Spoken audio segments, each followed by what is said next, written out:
Hruska Clinic, doing the second episode of the 3PR podcast / audiocast. Today, I'd like to explain one of the P's, and we're going to discuss the word position. Position is a general term for alignment or arrangement of one's body. So there's always a position that we place our body in that may ultimately turn into a posture.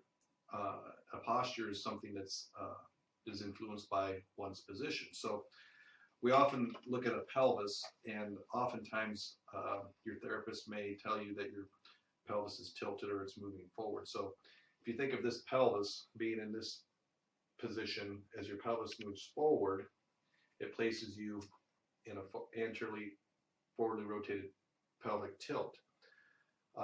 Likewise, there's muscles that we would look at to reposition this pelvis, but that's for a whole nother segment. But I want to go over how the position of your pelvis influences some linked tension relationships or the positions of other things across your body. So again, this is an anterior pelvic tilt. Okay, if I took this model and you look at this model here, it's got a rib cage. If I tip my pelvis forward, my ribs are going to go up. Okay, so oftentimes we are always looking at the pelvis, but we don't take into consideration what's going on with the rib cage. Oftentimes we do a posterior pelvic tilt, which tucks that pelvis back, but if these ribs are still staying up, it can also place you in an anterior pelvic tilt. So you're only getting half of the picture painted. Likewise, I like to use analogies. If you think of a pair of scissors, and the bottom half being your pelvis, and the top half being your ribs, this is the position that you're in.